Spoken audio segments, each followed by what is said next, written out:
रात के करीब 11 बज रहे थे। सड़क पर इक्का तुक्का गाड़ियां चल रही थी। अपनी नाइट शिफ्ट खत्म करके शीला और निकिता बस स्टॉप पर खड़ी थी। आज तो हमें बहुत देर हो गई, पता नहीं घर जाने के लिए हमें कोई साधन मिलेगा भी या नहीं। अगर कोई साधन नहीं मिला तो कहीं रात इसी बस स्टॉप पर ना बितानी पड़े। अपनी काली जुबान बंद कर, जब देखो तब उल्टी बातें ही करती है। अरे कुछ देर रुक जाना, कुछ ना कुछ मिल ही जाएगा। लेकिन काफी देर तक इंतजार करने के बाद भी उन्हें कोई बस नहीं मिलती। धीरे धीरे समय के साथ साथ सड़क पर चलने वाली गाड़ियों का दिखना भी बंद हो जाता है। अरे ये देख, अब तो सड़क पर एक भी गाड़ी नहीं दिख रही। दूर दूर तक गाड़ी और किसी इंसान का नामो निशान नहीं है। एक काम करते हैं, वापस अपने ऑफिस चलते हैं। हम दोनों आज रात वहीं गुजार लेंगे। देख, तुझे अच्छी तरह पता है 10 बजे के बाद चौकीदार ऑफिस के मेन गेट पर ताला लगाकर अपने घर चला जाता है। ऑफिस जाने का कोई फायदा नहीं है। इस सुनसान सड़क को देख मुझे बहुत घबराहट हो रही है। एक काम करना, उसी चौकीदार के घर चलते हैं। वो भी तो परिवार वाला है।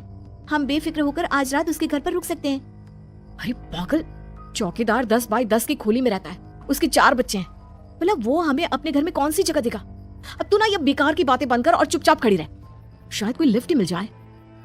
फिर काफी देर इंतजार करने के बाद आखिरकार एक नीले रंग की बस उनके सामने आकर रुकती है।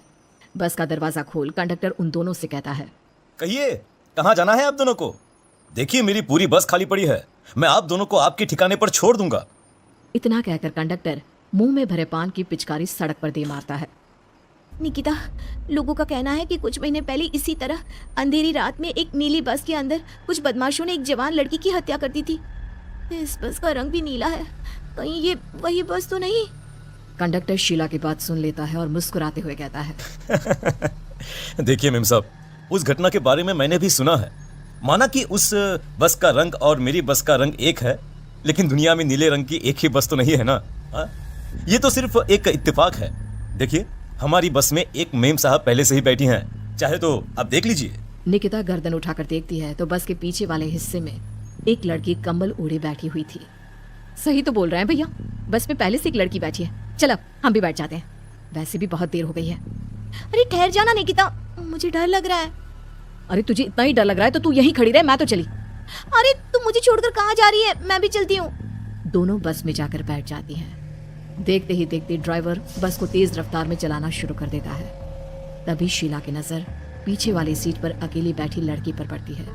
उस लड़की की लाल आंखें और उसका आधा जला हुआ चेहरा देखकर शीला घबरा जाती है। सुन निकिता, हमारे पीछे जो लड़की बैठी है ना, उसकी आंखें एकदम खून की तरह लाल और चेहरा किसी चुड़ैल की तरह डरावना दिख रहा है। अरे छोड़ ना, कौन कैसा दिखता है, मुझे इन सब बातों में कोई दिलचस्पी नहीं है। मैं थोड़ी देर झपकी लेना चाहती हूँ, इसलिए अब तू अपनी बड़बड़ बंद कर प्लीज। बेफिक्र निकिता अपनी आंखें बंद करके बैठ जाती है। दूसरी ओर बस जंगल के रास्ते में पहुंची है। चारों तरफ घना अंधेरा और साथ ही जंगल में मौजूद जंगली जानवरों की डरावनी आवाजें शीला को और भी ज्यादा डराए जा रही थी। थोड़ी ही देर में बस एक बरगद के पेड़ के पास से गुजरती है। तभी अचानक बरगद की डाल पर बैठी एक बिल्ली कूदकर खिड़की के रास्ते शीला की गोद में आ गिरती है। मर गई रे, बचाओ मुझे, कोई बचाओ। शीला के चिल्लाने की वजह से निकिता की आंख खुल जाती है और वो भी घबराकर इधर उधर देखने लगती है।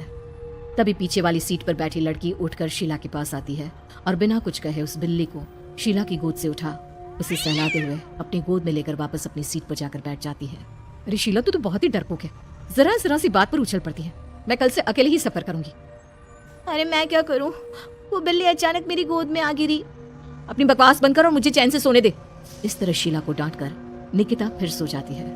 पर तभी अचानक एक झटके से ब्रेक लगाकर ड्राइवर बस को रोकता है। शीला खिड़की से बाहर झांक कर देखती है तो उसे सड़क के किनारे एक काला आदमी खड़ा दिखाई देता है।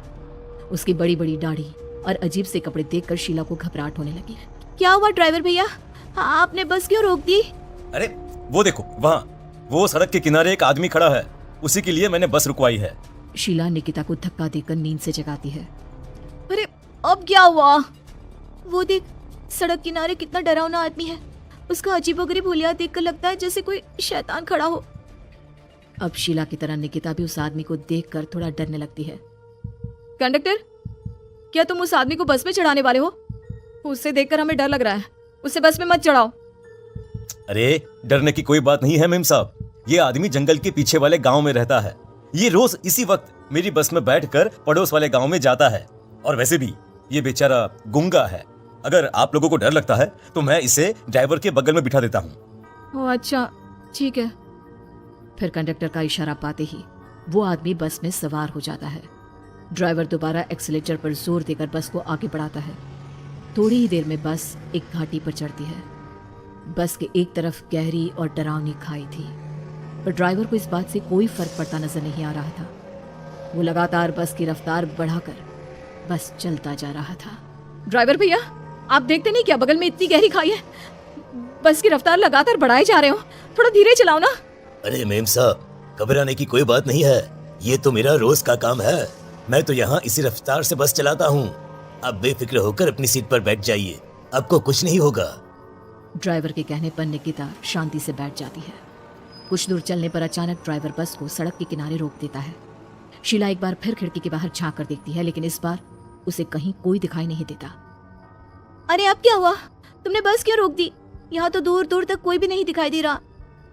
ड्राइवर उसकी बात का कोई जवाब नहीं देता, पर कंडक्टर बोल पड़ता है। ये हमारी फेवरेट जगह है, हम अपने सारे अच्छे काम यहीं पर करते हैं। अब हमारा प्रोग्राम खत्म होने के बाद ही बस यहाँ से आगे बढ़ेगी। इतना कहते ही कंडक्टर सीट के नीचे रखी एक शराब की बोतल निकालता है। अरे ये सब क्या है? तुम्हारे बस में सवारी बैठी है, उन्हें घर पहुंचाने की जगह तुम यहाँ सड़क के बीच में बस रोककर शराब पियोगे? बस में लड़कियों के बैठे हुए भी तुम्हें ये सब करते हुए शर्म नहीं आती? कंडक्टर कोई जवाब नहीं देता और मुस्कुराते हुए शराब पीने लगता है। तभी ड्राइवर और दूसरा आदमी भी कंडक्टर के साथ मिलकर शराब पीने लगते हैं। निकिता, मुझे इन तीनों के इरादे कुछ ठीक नहीं लगते। हमने इस बस में बैठकर बहुत बड़ी भूल कर दी। तू घबरा मत, मैं हमेशा अपने पर्स में छोटा सा चाकू रखती हूँ। उसके रहते ये तीनों हमारा कुछ नहीं बिगाड़ पाएंगे। देखो गज्जू भैया, हमारी बस में इस समय 3 जवान लड़कियां बैठी हैं। कहो सबसे पहले किसका शिकार किया जाए? मैं तो कहता हूँ कि सबसे पहले वो जो पीछे अकेले जो बैठी है ना, उसे पकड़ कर लाओ। उसके बाद इन दोनों का प्रोग्राम फिट करेंगे। ठीक है, जैसी तुम्हारी मर्जी।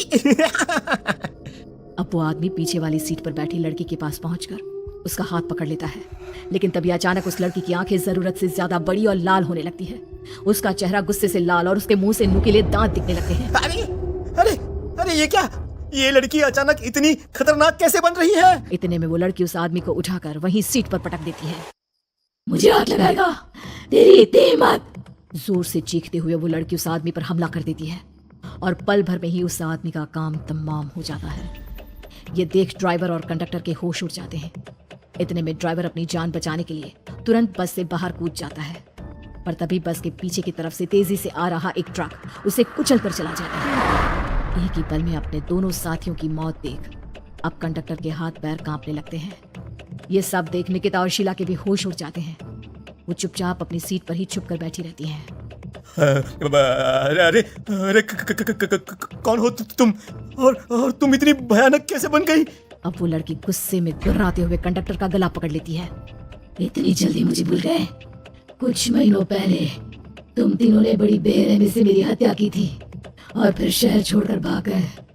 कई दिनों से मैं तुम तीनों के इंतजार में भटक रही थी। आज जाकर मेरा बदला पूरा होगा। अब तू भी अपने साथियों की तरह जहन्नम पहुंच जाएगा। अब वो लड़की कंडक्टर को उठाकर बस के पास मौजूद खाई में फेंक देती है। कंडक्टर एक बड़े पत्थर से जा टकराता है और उसकी भी मृत्यु हो जाती है। दूसरी तरफ ये सारा नजारा देख शीला और निकिता बेहोश हो जाती है।